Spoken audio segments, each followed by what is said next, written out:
মানুষের জন্য কাজ করা, মানুষকে সহযোগিতা করা, রূহকে যে কিভাবে জিন্দেগি দেয় আপনি কল্পনাও করতে পারবেন। আপনি লাখ নফল নামাজ পড়ে রূহকে যে গাজা দিতে পারবেন না, সেটা এক ব্যক্তিকে 5,000 টাকা দিয়ে সহযোগিতা করে আপনি অত জিন্দেগি দান করতে পারবেন। মানুষের জন্য কাজ করাকে আমাদের ধর্মের মধ্যে আজীব এক স্থান দান করা হয়েছে। এই জন্য দেখবেন সুফিয়ায়ে কেরাম, ওদের দরবারে ওনারা জিন্দা থাকতেও, ওনারা দুনিয়া থেকে চলে গেলেও মানুষকে খাওয়ানো, গরিবকে সহযোগিতা করা, এটা সুফিয়ায়ে কেরামের ধর্ম, এটা নবীদের ধর্ম। আমার নবীদের কাছে, আমার নবীর কাছে কোনো কিছু আসার আগে নবী দিয়ে দিতেন।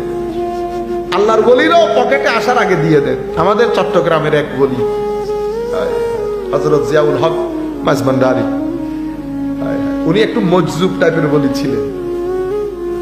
মজজুব বললেও ভুল হবে। উনি একবার বন্ধু বান্ধব নিয়ে আসতেছেন, একজনে 50,000 টাকার একটা বান্ডিল দিছে, 50,000 টাকা। তো তখনকার যুগে 90-এর দশকে 50,000 টাকা মানে আজকে 50 লাখ টাকার মতো হয়ে গেছে না? আমি হলে কি করতাম, কেউ না দেখে মতো পকেটে ঢুকে বাসায় নিয়ে যাইতাম। সবাই তো এরকমই না।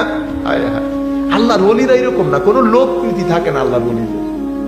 উনি 50,000 টাকার ওই বান্ডিলকে একটা জঙ্গলের মধ্যে মানুষ চলাচলের রাস্তায় ফেলে দিয়েছে। সবাই চলে আসছে, ওনার গ্রুপের এক ব্যক্তিকে পাওয়া যাচ্ছে না। হুজুর হেসে বলতেছে, তুলতে গেছে। কি গেছে? তুলতে গেছে। কয়ে বুঝে নাই, আমি কিন্তু টাকা যার জন্য রেখেছি সে নিয়ে গেছে।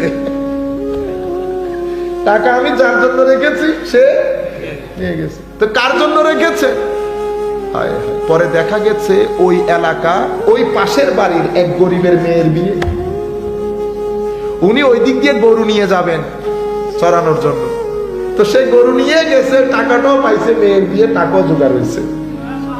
আল্লাহ মেয়ের বিয়ের টাকা এভাবে জোগাড় করেনি। তা আপনারা বলেন টাকা ভূতে জোগাইছে? টাকা কিসে জোগাইছে?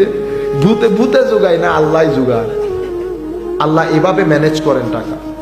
তো আল্লাহ কি বলেছেন? মিন হাইসু লা ইয়াহতাসিব, এমন ব্যবস্থা করবে তুই কল্পনাও করতে পারবি না টাকার ব্যবস্থা কেমনে হবে।